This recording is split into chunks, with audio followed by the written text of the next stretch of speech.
Magandang buhay mga katribu! Welcome back to my channel! Before we dive into our video, shout out sa lahat ng silent viewers, sa lahat ng OFWs, at sa lahat ng mga sumusuporta kay katribu. Thank you so much for all the love and support. To all the newbies in this channel, kindly give me at least 2 days before I can get back to you. And if you happen to pass by my channel, please consider subscribing and hit that notification bell so you won't miss my upcoming videos. So stay tuned and enjoy watching!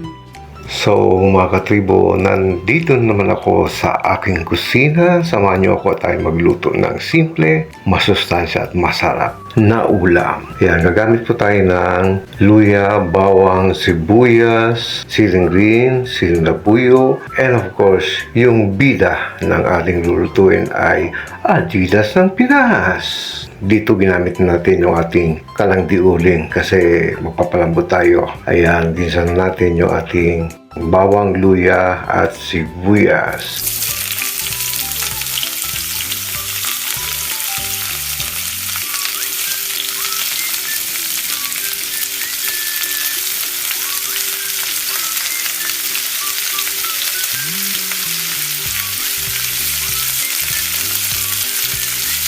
So, after natin magisa na maayos yung ating bawang, luya at sibuyas, syempre, ilalagay natin yung ating chicken feet. By the way, chicken feet is a good source of collagen, which is good for arthritis. At marami po siyang health benefits. Kaya, mag-Adidas na tayo. Dahil biro po, masyadong masustansya yung chicken feet. Kung titingnan, napakasimple lang yan, di ba? At this point po, maglalagay po muna tayo ng 5 tablespoon of soy sauce. Then later on, kung kulang pa or matabang, saka lang tayo magdadagdag. Ayan, naglagay din po tayo ng 2 tablespoon of sugar to balance the taste. Sa pagluluto po ng adobo, karne man yan or panang manok, kailangan po balance yung lasa ng soy sauce, vinegar, and sugar. Kailangan balancing para yummy. So, ayan po, nilagay na rin natin yung ating bay leaf, peppercorn, and ground pepper. And of course, after nating mahalong mabuti ito, maglalagay tayo ng sapat na tubig para sa pagpapalambot ng ating chicken feet. So, para mas mabilis siyang lumambot, niluto natin siya sa pressure cooker. By the way, nandito tayo ngayon sa labas. Kasi kung sa loob ng bahay, masyado mausok. Kaya nagluluto tayo under the moonlight. Ayun, meron pang dumang eroplano. Akalain niyo yun, magluluto lang ng Adidas ng Pinas sa ilalim pa ng dilaw na buwan. Napaka-romantic, di ba? So, titingnan muna natin kung ano lang itsura niya. Ayan. Haluin natin ng konti. Then, titikman natin kung tama na yung kanyang timpla.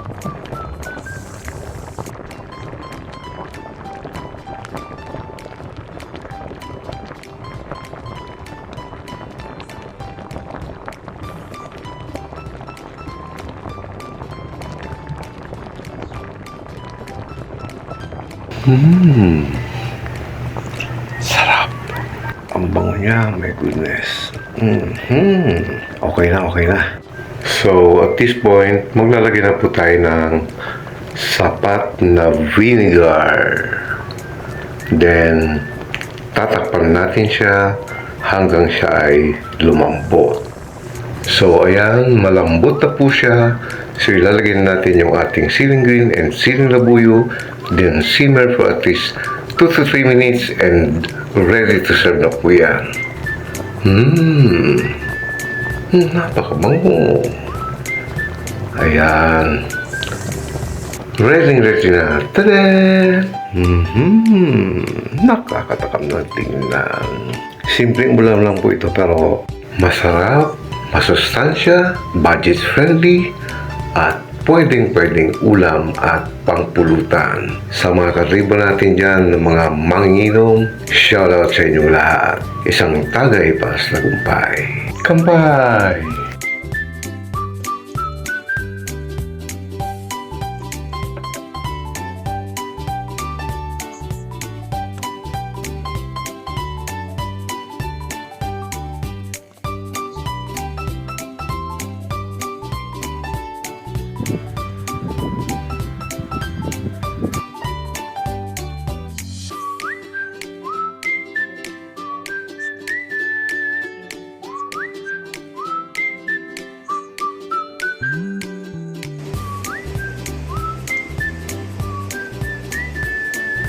So, that's it for today mga katribo. Sana po ay nag-enjoy kayo sa panonood.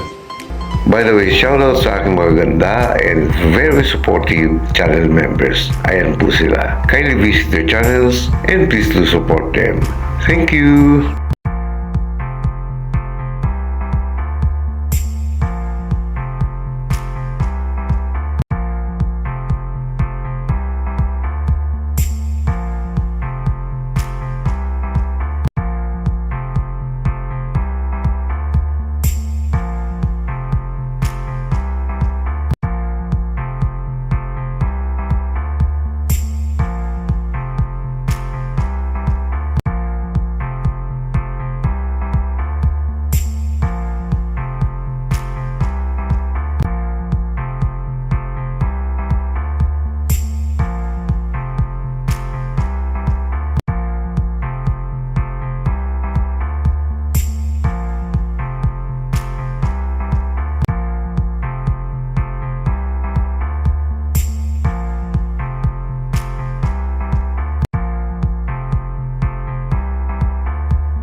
So hanggang dito lang tayo mga katribo. Muli po ang aking taos-pusong pasalamat sa inyong muling pagsama sa akin ngayon at sa inyong patuloy na pagsuporta. Maraming salamat po. If you like this video, please like and share to your family and friends. Mag-iingat po tayong palagi sa ating pang-araw-araw na pakikipagsapalaran sa buhay para sa ating mga pamilya. God bless us all and see you on my next video.